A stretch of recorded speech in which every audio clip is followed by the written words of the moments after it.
everyone. It's Winter with the Shift Spotlight podcast, where we shine a light on CEOs and visionaries and their talents. And today I am very excited to welcome with us Gregory Furer.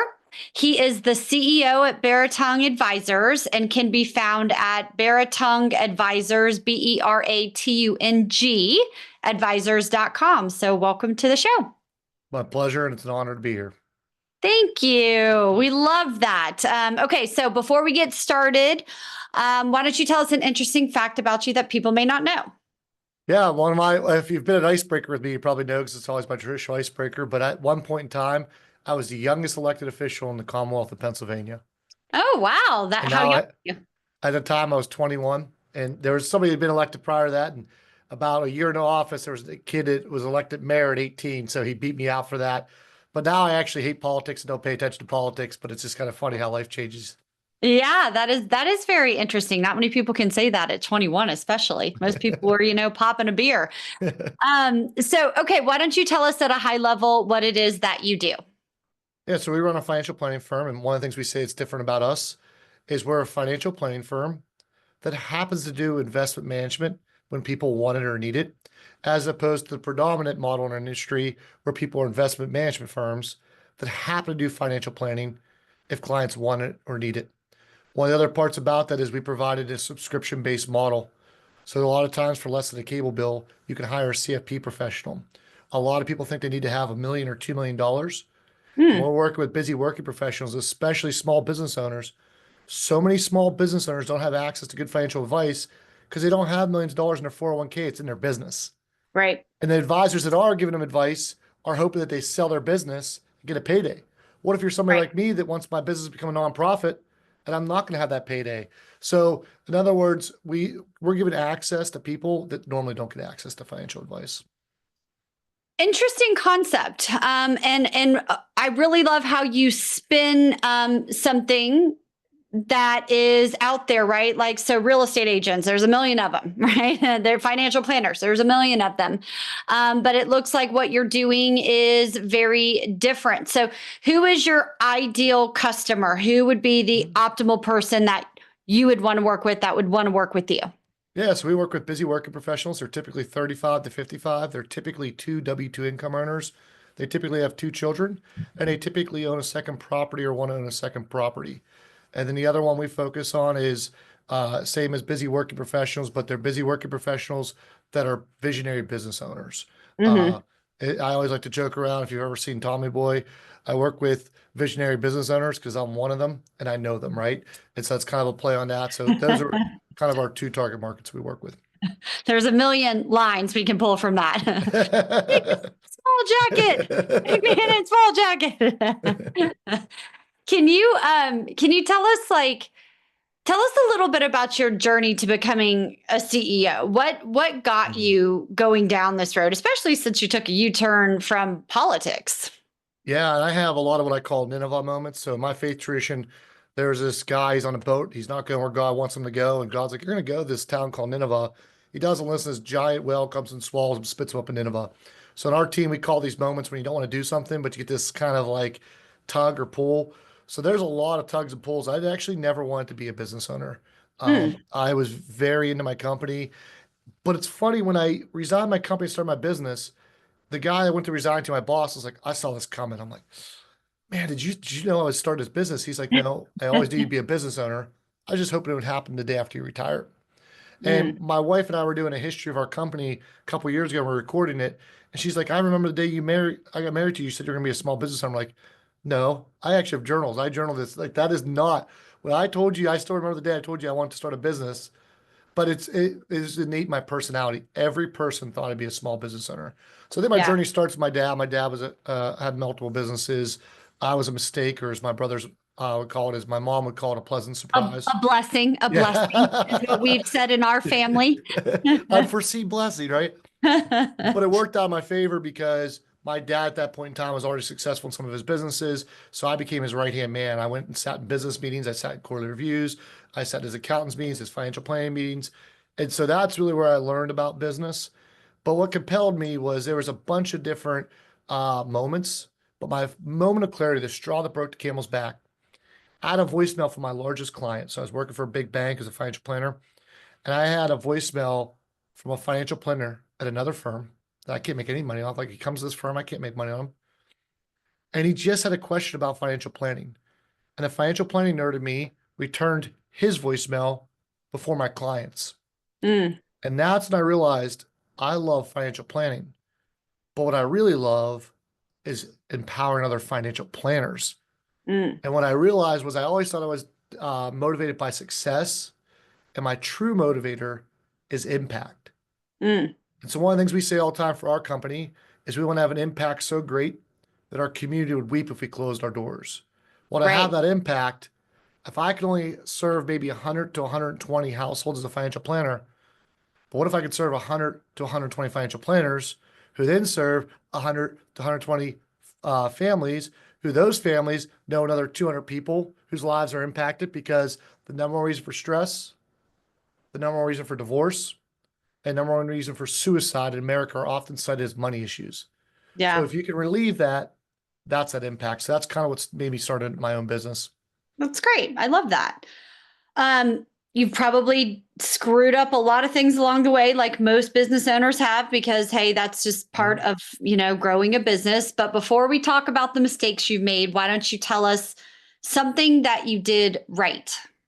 Yeah, I'll tell you about the mistakes part first, though. I had a mentor of mine. His name was Greg also. And it was one of those moments in time that paused. And he said, Greg, you know what the difference between successful people and unsuccessful people? I boiled it down to one thing. I go, what's that, Greg? Again, I'm not talking in third person, talking to him. He said, successful people simply make more mistakes. So I Mm. have a ton of mistakes. I could talk a lot longer. But I think the thing that we did right was before I started the company, I spent an absorbent amount of time creating our name, our logo, our mission, our core values, and our vision. Mm, Every single part of that was clearly defined before we ever did anything. Before I even created an LLC, I mean, I ordered fake logos, like, fake shirts and stuff in to see what it looked like on everything. And a lot of times, there's this advice out there to, especially to visionary entrepreneurs, go out and launch it already. Like, if you're no, somebody like me needs, a Colby, I'm a very high quick start. I yeah. like need the opposite advice. People need to tell me like, Greg, don't start the business yet. Don't go with that idea yet. So I think that often when you work with visionary entrepreneurs, they get this advice that all these non, because we're less than 5% of the population. And they get this advice that's for the 95% of the population saying, well, if you already have an idea, like, no, it's like, Greg, wait till 70% before you launch. Where everyone else, it's like, hey, if it's 70%, you got to launch. So that different advice.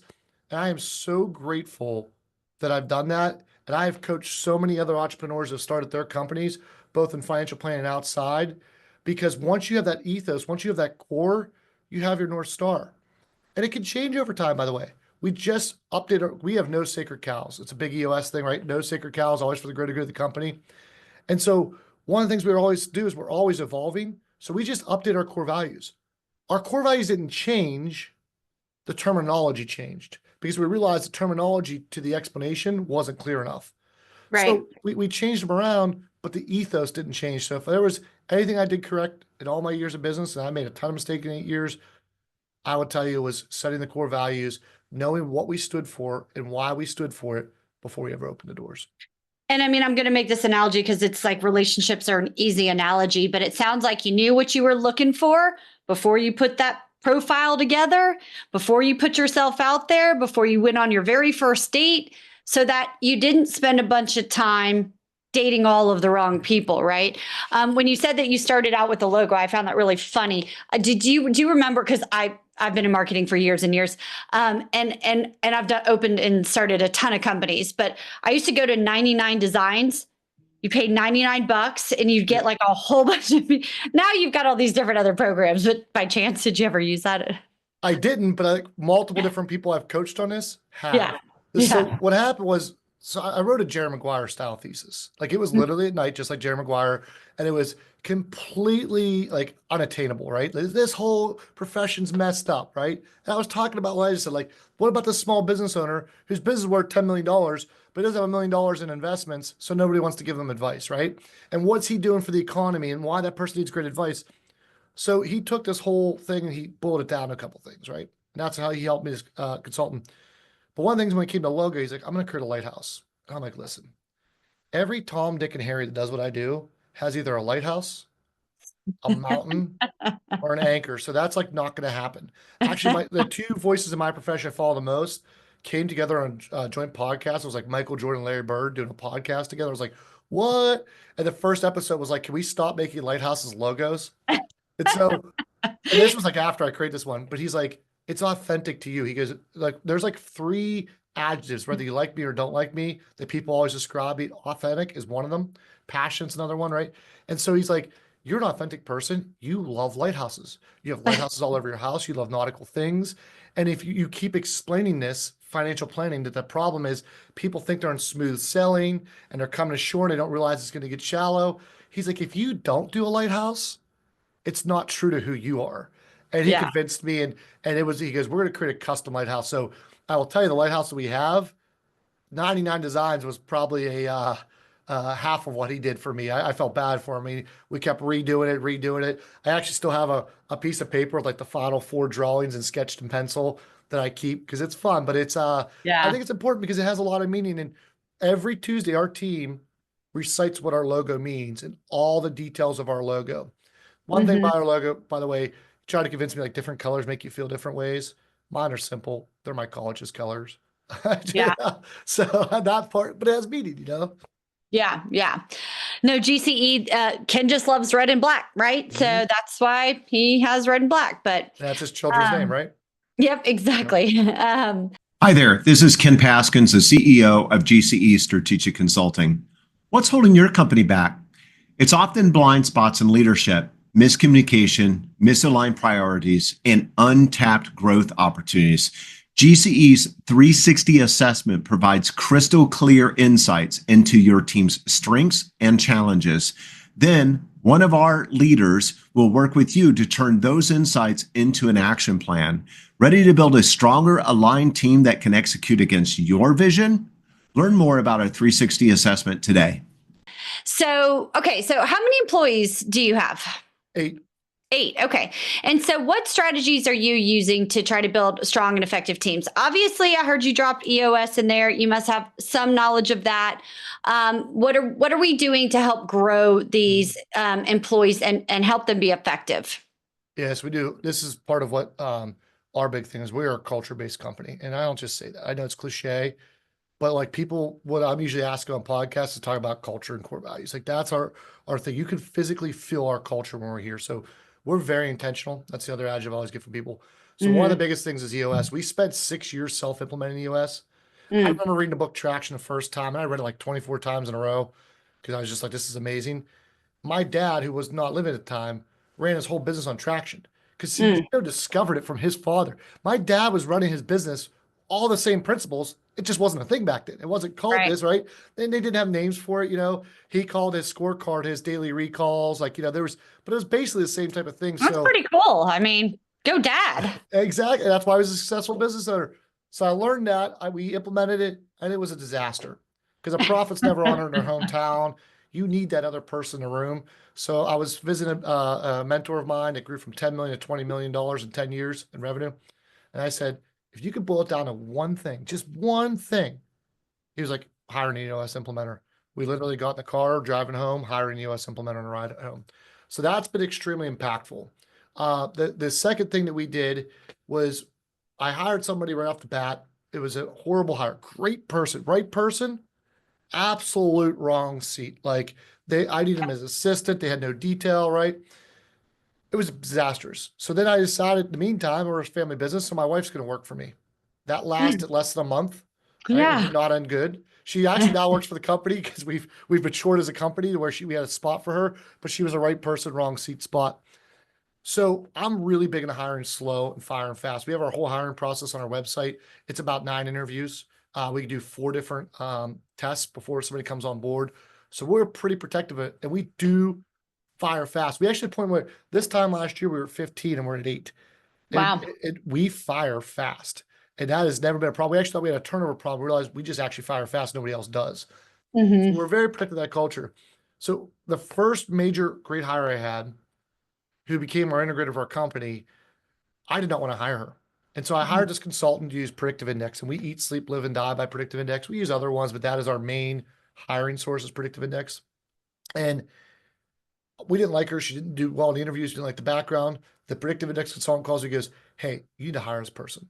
I'm like, Mm-hmm. "No, I'm not." He goes, "You're paying me a lot of money to give you advice. Well, what are your clients and listen to your advice?" I'm like, "Yeah, okay, I'll hire her." So I go and I hire her. Call, she turns me down. So I call him. I was in a car with my brother traveling to North Carolina for a ACC championship. I remember like yesterday.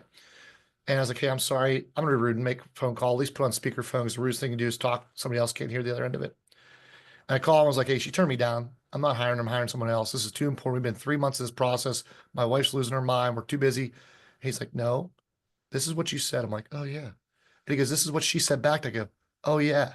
He's like, "You're gonna call her and say this and this, and she's gonna." And I called her, and she accepted right on the spot. And so that's when I realized the power of predictive indexes. Realized that we're all wired differently from our creator, and so that's one of our key core things we do. Another big thing we do is we do a values index, attributes index, a Colby. We do Working Genius and a lot of other ones, Strength Finders, and Strength Finders and Colby are once they get on a team. But we do a lot of that. But one of the biggest things we do is before we hire somebody, before we make the final offer, we have a dinner with their spouses or significant others, Mm. Find along out with, what goods on them. well, because that person is part of the cliche of like we're a family. Like, no, we genuinely look at our business as a family. Our first core values together. We do life together. Everything we do is together. Like I want to be at your funerals. I want to be at your baptisms. I want to be at your weddings. Like we are a tight knit family. We always say it's not how big we want to grow, it's how small we want to stay. So if you're going to join our family, I want to know who's joining our family. But we bring the entire leadership team with their spouses. And Right. that breaking bread together is one of the most important things you can do. You can tell so much about a person. So that's just some of the small ways. How we keep people growing and developing is everyone has a growth plan that's looked at. We have what's called the Beratung Book Can. It's 300 books you need to read by time you die, and everyone reads a book each quarter. We actually have a conference we host for our team. We bring leaders across the country to pour into our team for a couple days. We send people out for leadership development. So that's kind of how we do that. So rewind. Do you have an integrator or are you the integrator? Now I'm the visionary. Nobody would want me as an integrator. I'd probably make the world's worst integrator. Yes, we do have an integrator. They're actually looking to move to a different seat, and we're going to be actually hiring a new integrator in the next year or 2 years. So, Gotcha. Perfect. Okay. So then now let's shift gears and talk a little bit about leadership. So you seem to have a rock solid way in how you operate your business, but we often know that how you operate a business and how you lead a business are two different things. So as a leader, we all know that there's moments of doubt or uncertainty. Did I make the right call? Was that fire the right fire? Did that hire the right hire? Whatever the decision or thought it is. But how do you personally handle moments of doubt or uncertainty? yeah, and that's why our first core value and why I put them in order when I started the company is together. So I have an entire group of leaders. So first off, I have an advisory board. So it's not a board of directors. We're an S corp. But I have leaders get together once a quarter. I write a very detailed CEO letter, share all our financials and everything, and get their advice. I Mm, belong to several different mastermind groups of business leaders. hmm So I'm in the Strategic Coach Program by Dan Sullivan. I'm at Truth at Work, which is like Christian Vistage Light. That's how I like to describe it. And Wait, rewind. What was that one? I haven't heard that one before. Truth at Work. Truth and work. Okay, gotcha. So it's like Vistage Light. Yeah, yeah, So it's not as high requirements for income. It's not just business owners, it's business leaders. yeah, And but it's faith-based. So it's a yeah. really No, good and I one. like that. I like that. Similar to C12 and Convene. They're all three kind of similar, but a little bit different. Yeah. Was in a local one here for 10 years and we just dissolved it, but it was called L3 Mastermind. So I hmm have a ton of business leaders and very similar. If you ever read the book Think and Grow Rich, and he talks about he has this made up board of directors in his head and Abe Lincoln's on there and he gets his personality. I also have people I individualize call. So like my sister-in-law Gail is the chief finance officer on my board of directors. So I just have like these different people I call.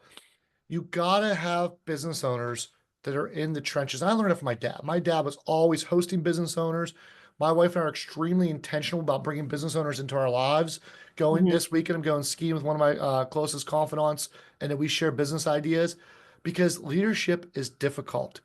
Yeah. But business owner and leader is a whole nother realm of difficulty, a whole nother realm of experiences. My wife just recently started a group, we call it Woven, Wives of Mm. Visionaries. So her and other I visionary love that wives. name. Mhm. I want to see the logo for Woven. We, if I had to share, so I could share it to you real quick. We just got the preliminary logo back, but it has got a lot of context to it that God's woven into our lives, the faith-based group. And but yeah, it's important because she says it's crazy to be married to a visionary, right? And Yeah. God does this weird thing where he brings like two opposite personalities together. So you have to have that support network because there are times, and everyone says it's easy for me to fire. No, it's just not as hard as other people. I still get sick to my stomach having a time, but I truly believe it's an act of love. That's a whole other thing go on. But you have to have that support system around you. So I'm blessed with a great leadership team. I am blessed with great leaders that I always have to say I stand on the shoulders of giants that I can call them at any point in time and ask them, hey, I just need advice. And I think if you don't have that, there's two things my advice is. One, ask for it. Like find somebody in your mind and say, hey, I'm struggling. Mm. I need help. You got to be Yeah. vulnerable, right? You have to Right. ask, be vulnerable. And then the third part is, excuse me, there's two other parts, but the third part is you have to show them ROI. So Yeah. when somebody pours into my life, every year in my year in retreat, I go in the woods for 4 days. I list the 10 most impactful people in my life, and I write them a very detailed handwritten thank you note. I also look at the most impactful mentors of my entire life, and they might not even be in my life anymore. And I write them a thank you note, and it's very specific. You gave me this advice, which therefore led to this. Thank you for doing that. And then the other part is you got to pour back into them. Yeah. And I think a huge theme, especially in 2025, and especially from the CEOs and visionaries I've been interviewing in 2025, is this work, yes, mentorship, yes, group support, yes, yes, yes, yes, yes. But there's this huge balance side that has started to come into play. And I never used to hear CEOs say the B word. It was pound, pound, pound, work, work, work, work, work, And I do think that CEOs realize they need to focus on their health. They have to be focused on their mental health. They have to be in their best, possible self, whether that means taking a trip in the woods for 4 days or, going on a breathwork retreat, things that a lot of these CEOs would never have admitted, much less do. And I think it's really are you noticing that as well? Like a Yeah. shift in the modern day visionary? I think it's absolute because you know what? I think there's programs out there. If strategic coach calls them free days, EOS calls them clarity breaks, but pretty much every program you're getting coaching and feed from is talking about this because it's an amazing thing that when you take more days off, you actually make more money. There's we follow what's called the entrepreneurial time system. So I take 150 free days, and my free days from midnight to midnight, nobody is allowed to get a hold of me. It's just as much for me as it is for my team. They have to solve their own problems. Right. How do you get to a self-managing company? You don't own a business unless you have a self-managing company. I can't believe how many business owners I talk to that think they can sell their business. What they're selling is themselves. How do Yeah. you leave that business? If the business is dependent on you, you're selling you, not a business. That is not a business. So one of my goals is on our 10th anniversary, I'm taking a 30-day sabbatical. Not because I don't love the work. I'm a workaholic. Most visionaries are because I need to be able to understand that my company is a self-managing company, and if it's not, I got to figure out those problems. And so I do Right. think it's a huge thing, and I think that it's one of the hardest things to get an entrepreneur to start doing. But I think once they do, it's easy. I was blessed because my dad did that, and my Mm. dad taught it to me. And Yeah. so even within, it's still hard for me the first couple of years. You know how it is, and Yeah. there's always gonna be a problem tomorrow. I'm a big believer in the 18 summers. My wife's from friend always says I hate that. I'm just as close to my mom as I was when I was 18. But you got 18 summers that Mm. nobody is going to go to their grave. And that's why you got to write your obituary. That's why you got to start at the end of mine. You got to constantly, every single day, I read our core values. I read my affirmation statements. I read my personal VTO. And I also read my companies because we run our family on EOS as well as our business. Every single day, you got to recalibrate. In my faith, we call it die anew every single day. And I think that that's what a clarity break does. That's what time off does. You get your fresh ideas. You can solve problems better. You feel less pressure. I always say when I'm helping other entrepreneurs, and I pour a lot into other people because I want them to pour a lot into me. There's two things when you have a problem. I always say, like, have you journaled it through? Because a lot of times you journal, you solve 90% of the problems. And the other thing is, have you given yourself time to think about it? Like, no problem's an emergency. Wait. Hmm. Yeah. Yeah. I agree. I agree. Um, so where do you see yourself investing resources for growth over the next year? As always, my favorite place is in my people. Hmm. So we're just constantly, our leadership team, we just got all the money into a new mastermind group for them. We're revamping and putting more money into our annual conference we do, opening up more conferences. Our integrators going to the EOS conference this year. A couple other people go to different conferences. So I always want to put back into my team members. Yeah. There's a trucking company on the side of the road. It's like our best asset's like 90 feet ahead of you, and it's like an arrow pointing the driver. So that's always the place we want to put resources first. We're invested pretty heavily into fintech, which is financial Mhm. technology. I said another podcast. I'm gonna promise not to stop calling myself a fintech nerd and call myself a tech forward planner. But I love technology, so we have a couple different softwares we're vetting. And the other big one, and this has always been a heavy spend for us, but we're rapidly increasing it, is social media. Uh, Mhm. our best referrals are from social media. I actually like the better referrals from clients because it's the right client. What you Mhm. you heard how specific I am about who we serve. Yeah. I don't want to sit down with somebody that's not who I serve.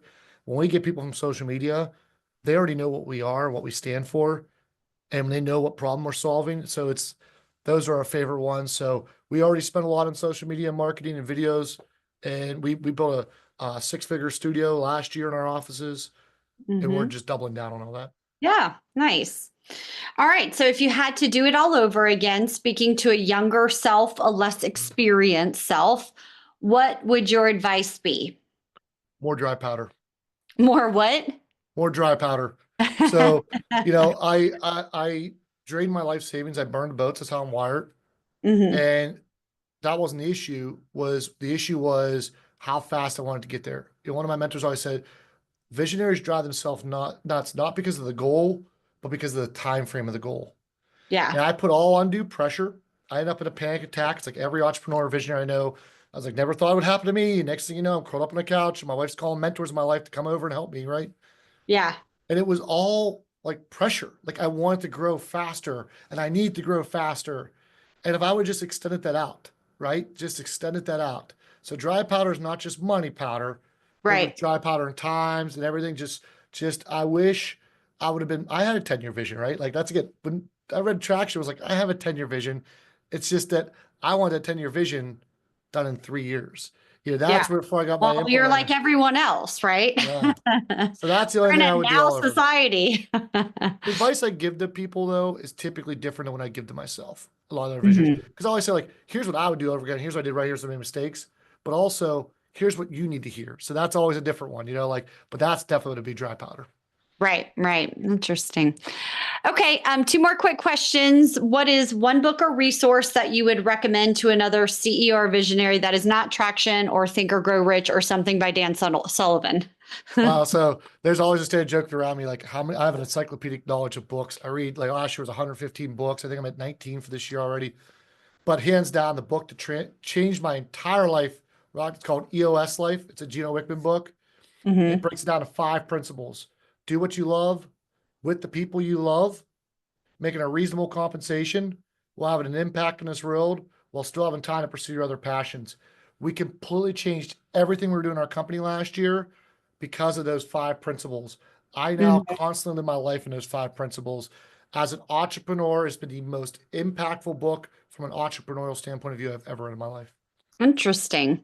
Nobody asked me questions because I'm the host. I always ask the questions, but I'm going to throw one in today because it was an amazing book. I'm in sales. I have a long history in sales. My dad was a car salesman. I grew up on a car lot just listening to him, so it like got embedded in my DNA. And it was actually from Chris Voss, and it was Never Split the Difference. So we And call he that here at Beratung.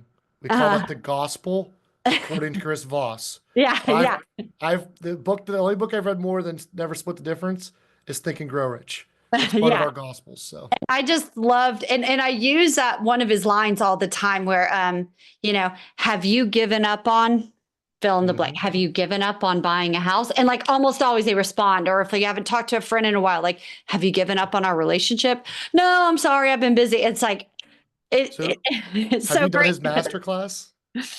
No, It's I have worth it. not. No, I did see the TEDx though. It's Um, worth the $200 of masterclass for an entire year subscription just to yeah, run. So we run our entire team through it every year. It yeah, is unbelievable. You watch him with somebody do the same stuff on her that she knows is coming and she still can't help herself. It yeah. is just unbelievable. Highly, highly recommend the masterclass by Chris Voss. Yeah, it's great. Okay, well, this was really great. If somebody listening wanted to take the next step with you, they want to learn more about what you do, what should they do? Absolutely. Best way to get a hold of me is on LinkedIn. I hate email. So LinkedIn, I can filter who talks to me. So if you're a business leader and you just want advice and you want help, go there. If you're somebody who wants financial planning help, go to our website, go right to the top, start planning today. It's a giant button. There's call to actions all through our site, start planning today. And you can actually, without even talking to me, within 5 minutes, start the basic part of a financial plan. And we'll reach out to you within 24 business hours after that. But those are 2 ways to get a hold of us. If you want to go ahead and start planning with us and you need help, we'd love to be there for you. If you just want to reach out to me, you need advice, mentor, guidance, I've been through it. It's another business owner, another visionary. Reach out to me on LinkedIn. Thank you. All right. Well, it was a pleasure having you on the Shift Spotlight. We really appreciate your time today. My pleasure.